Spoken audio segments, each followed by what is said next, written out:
I stared at my laptop, rereading the group chat messages I was never supposed to see. Someone, most likely Jonah's assistant, who'd always had a quiet conscience, had forwarded the screenshots to my anonymous inbox. Jonah, meeting at 10 a.m. tomorrow to finalize the TechSpire acquisition. Order M2A. Marla, should we include Emily? Marla. She's not really family. Jonah. Exactly. She'll just overcomplicate it again. Remember that nonsense she pitched about equity sharing? Marla, she seriously thinks this is a co-op or something. It's embarrassing. I lowered the screen, my jaw tightening in silence. The irony was almost laughable. Because I was reading their texts from my private office on the 52nd floor of Everlyn Labs Tower in downtown Seattle. As its founder, lead engineer, and majority stakeholder. For nearly 5 years, I'd operated under the radar, building one of the Pacific Northwest's most disruptive biotech automation firms. Journalists called me a silent storm. VCs called me visionary. My stepfamily? They still called me naive. They had no idea. It all started when I was 17. My mother married Patrick Whitman, a wealthy biomedical consultant with 2 kids from his first marriage, Jonah and Marla. They were sleek, connected, already halfway through Ivy League pipelines. I was the tag-along, the afterthought. Patrick once told me I had the perfect demeanor for support staff, said it kindly, like I should be grateful. But while Jonah schmoozed executives and Marla hopped continents under the guise of innovation tours, I waited tables and taught myself neural systems engineering through late-night courses and open-source labs. That equity pitch they mocked? That was the last time I tried to help Whitman Biotech. They laughed me out of the room. Just once. 2 months later, I launched Everlyn Labs. Today, they're finalizing a deal to sell their failing company. Fear me. And they still have no idea who's behind it. Not yet. The vision I'd nurtured, AI systems that optimized biotech for people, not just profits, became the core of Everlyn Labs. Within the first year, we landed the Cascade Med contract that Whitman Biotech had counted on for expansion. Within 3 years, we were their top competitor. And now, after a series of quiet buyouts and cleverly masked investor takeovers, I was about to do what once seemed impossible: acquire Whitman Biotech outright. Their empire was collapsing. Years of nepotistic leadership, reckless spending, and tone-deaf public campaigns had shredded their value. Major contracts were bailing, their board was panicking. Then came Everlyn Labs with a lifeline, a buyout offer so clean, so generous they could barely believe their luck. The only mystery? The elusive CEO, known only as E-Ray, insisted all communication go through legal counsel. Jonah and Marla never questioned it. They assumed some reclusive billionaire wanted a legacy buy. They had no idea. My screen blinked. Meeting, remember, Whitman Biotech Emergency Board vote, 3:00 p.m. I had requested that time weeks ago, right when I saw Jonah and Marla block it off for their secret pitch to Everlyn's Go CEO. They thought they were about to dazzle a new investor. They were about to meet their new employer. I reached into my desk drawer and pulled out a faded photo. Me at 17, standing beside my mom on a rainy afternoon at Green Lake. She passed a year later. Patrick married within 6 months, and Angela erased my mother's name from the firm's history the same week. "You're not a child anymore," she said coldly. "You'll have to build your own future." So I did. And now I was buying the company she stole. I tapped my earpiece. "Nadia, are we ready?" "Yes, Miss Kim," she replied smoothly. "Legal is standing by, the board just needs to sign." And Jonah and Marla still think E-Ray is some retired MIT robotics guru. I smirked. They'd been enchanted by the fake Wired profile we planted last fall. An aging recluse with a mysterious past and deep funding ties. Their exact image of tech royalty. "Perfect," I said. "Make sure the boardroom feed is recording. I want everything on file." Then I stepped into the private restroom. The woman in the mirror barely resembled the teenager they used to mock. Chin lifted, tailored navy blazer, smooth hair, clear eyes, quiet power. Let's show them who I really am. The last touch, thin, understated glasses. I didn't need them, but they added just enough distance to mask familiarity. To anyone who hadn't seen me since I was 17, I'd look like a composed, sharp executive. Mrs. Kim? Nadia's voice returned via the intercom. The Whitmans are here. Boardroom 2C. And the camera? Live feed's running, would you like the link? I opened the stream on my laptop. Jonah and Marla Whitman. Still arrogant, still dressed like Texaclub influencers who just stepped off a private jet. Jonah was whispering something, showing Marla his phone. She rolled her eyes, then laughed, shrill and rehearsed. Can you believe Emily applied here? He said. As a systems analyst. Like Everlyn would even read that. Marla scoffed. Seattle Community College? Sad. I heard she's working for some garage startup in Redmond. Tragic. Didn't react? I wanted to hear that. Because that resume, it was mine. A controlled leak. A manipulated LinkedIn trail, all bait. They thought I wanted a seat at their table. They didn't realize I owned the building. 2:25 p.m. Almost showtime. Before I opened that boardroom door, I took one last breath, because what happened next changed everything. Don't miss what comes next.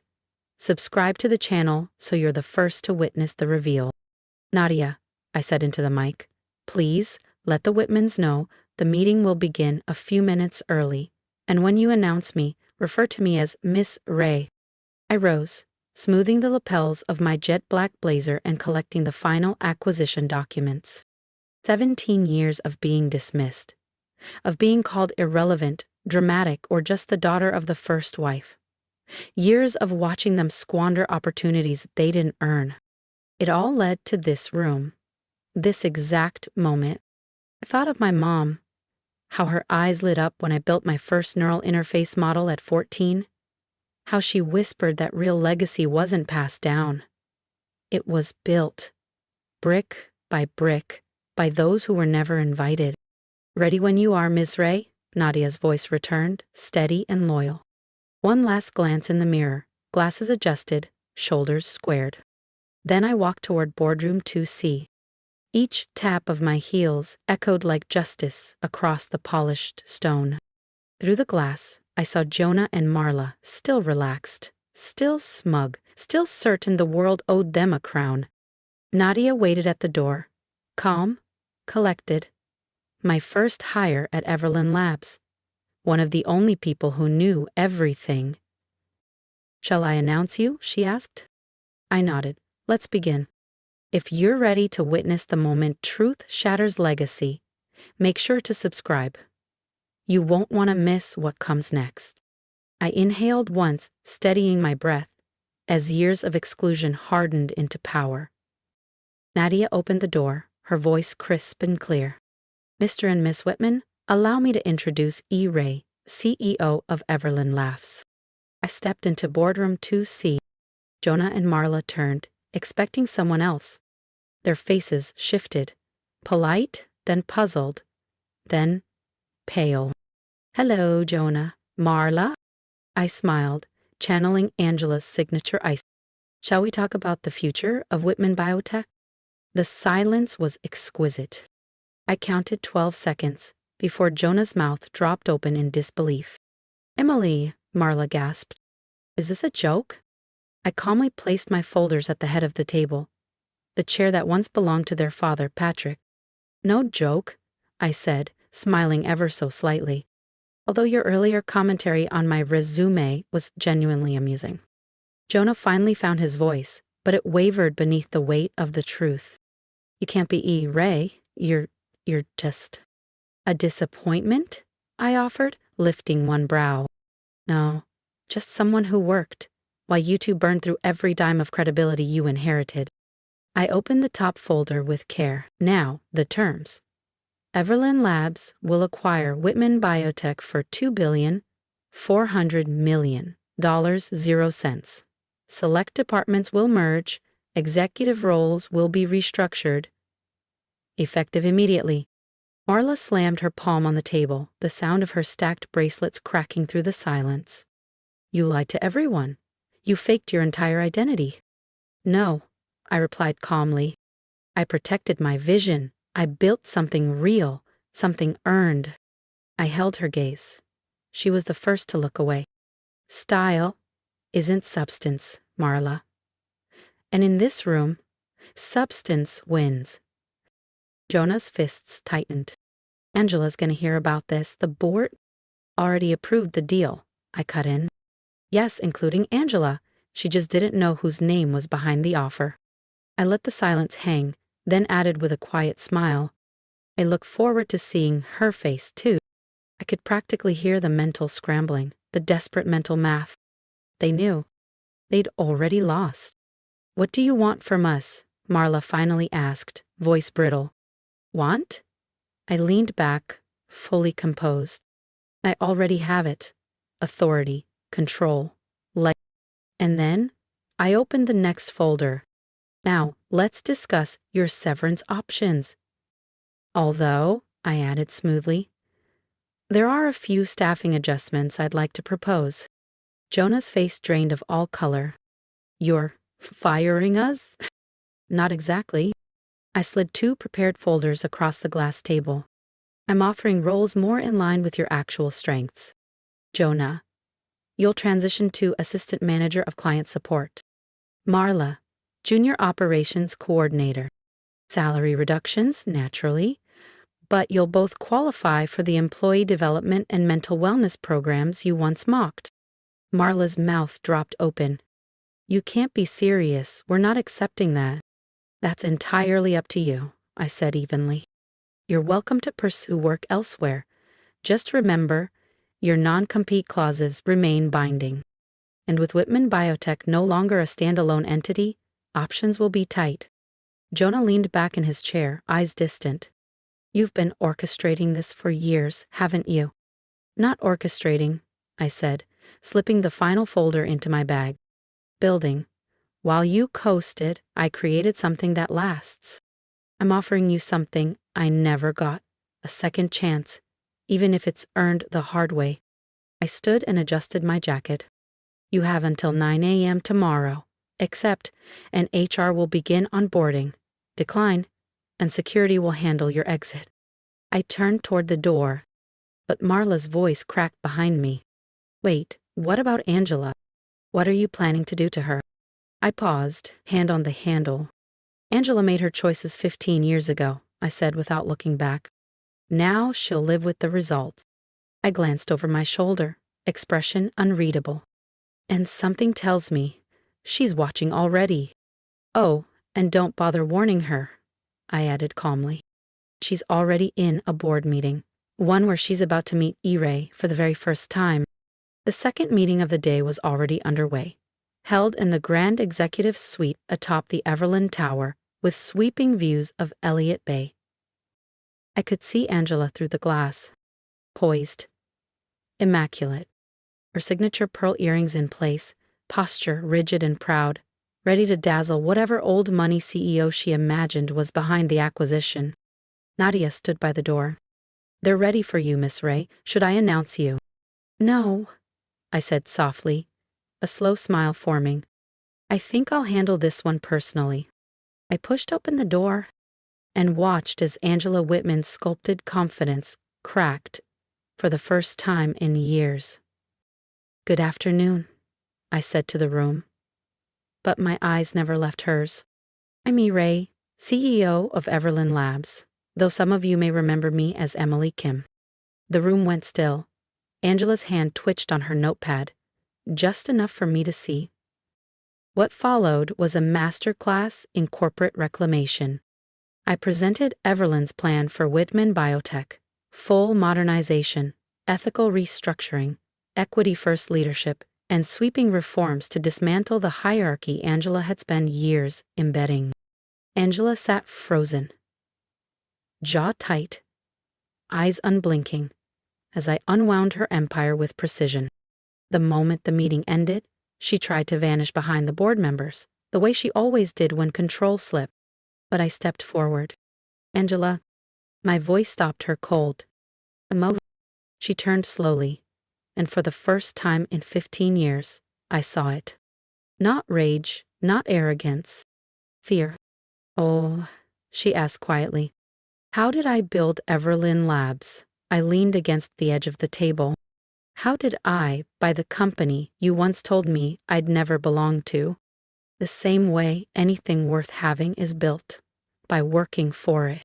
While you closed doors, I created new ones. Angela said nothing. This isn't revenge, Angela, it's justice. It's proof that success isn't inherited, it's earned, with resilience, intention, and the courage to value substance over status. She winced, just slightly, a fracture in the porcelain. To what now? She asked, her voice brittle. You dismantle everything? No, I rebuild it. Whitman Biotech will now operate as a division of Everlyn Labs, focused on ethical biotech and community-centered innovation. Your name won't disappear, but it will change. She swallowed. Me. You'll retain a board seat, I said. But as a minority shareholder, your influence will be tempered. I smiled. Call it a lesson in perspective. She turned to leave, stiff but quiet. Oh, and Angela? I said, pausing as she reached the door. Sunday dinner?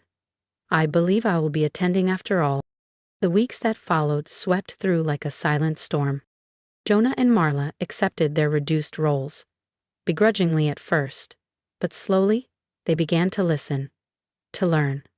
About accountability, about the weight of real work. Angela remained quiet in meetings, but sometimes she looked at me with something unfamiliar. Not hate, not scorn. Maybe respect? The press called it a revenge story. But for me, it was restoration. The real victory wasn't the acquisition. It was the transformation of a company, a culture, a legacy. For the first time in years, the employees of Whitman Biotech felt seen, heard, empowered. That was the legacy I wanted.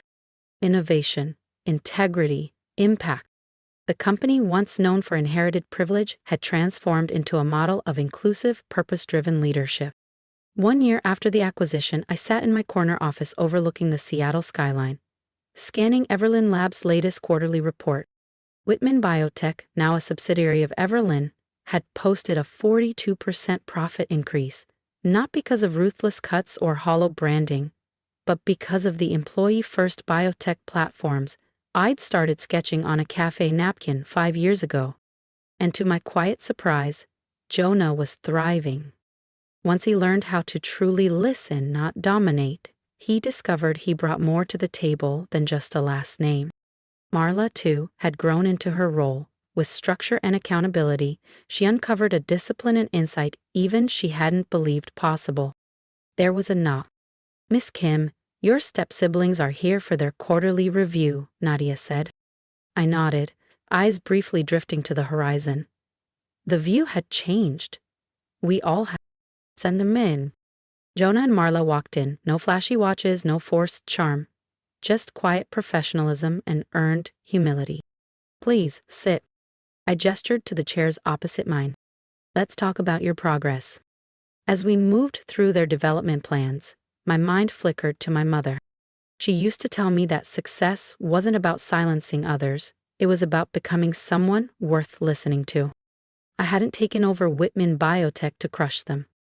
I did it to reveal a deeper truth. That merit, not bloodline, defines legacy. And maybe, by rebuilding what they nearly destroyed, we all became something better. Not out of vengeance, but purpose. And in that, I found something greater than triumph. Peace. If this story resonated with you, share your thoughts in the comments. Have you ever been overlooked by those who should have lifted you up? I didn't build Everlyn Labs just to win. I built it to prove that quiet strength outlasts loud entitlement. Subscribe to the channel and let's keep these stories alive. For every builder, dreamer, and underestimated soul still rising.